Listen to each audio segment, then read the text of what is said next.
This right here is the land of opportunity. You just tried to bribe a federal officer. This is America.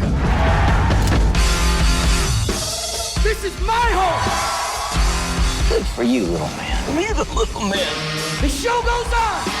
They're gonna need to send in the National Guard to take me out, because I ain't going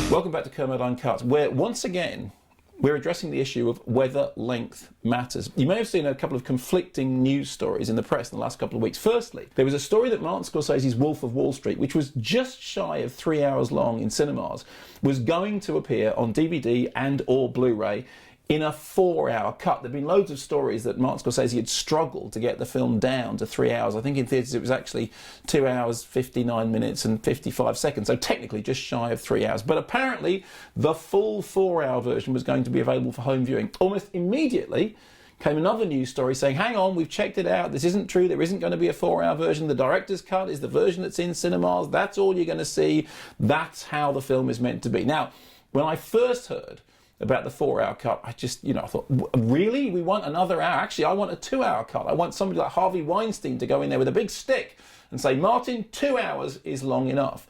Turns out the 4-hour version is, at least for the moment, apocryphal, but it did raise the question of whether or not people watching things at home have got a different tolerance for length. See, companies like Netflix have had huge success making entire series available at a single download. I mean, a while ago, there was the Kevin Spacey vehicle, House of Cards. You must have seen the posters everywhere. You could download the entire series in one go. And House of Cards 2 is about to follow suit. And this has proved spectacularly successful. Turns out that one of the preferred methods of viewing series for people now is to buy the box set and binge view, to spend an entire weekend watching entire series of programs.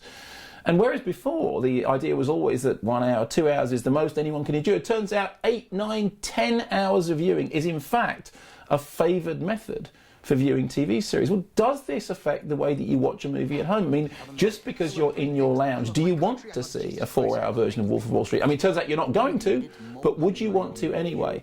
See, my feeling about it is this. There is a correct length for a movie. A movie is cut by the director to the length it's meant to be. Now, sometimes that's the extended director's cut, but sometimes it's the way the movie was the first time round. Is it just that when we get into the home, we're all used to seeing things at much longer lengths, or is it more that there is such a thing as a definitive cut of a film? And if so, why did Wolf of Wall Street feel so long at 3 hours? See, I think the definitive cut is still in there and it's around 1 hour and 59 minutes.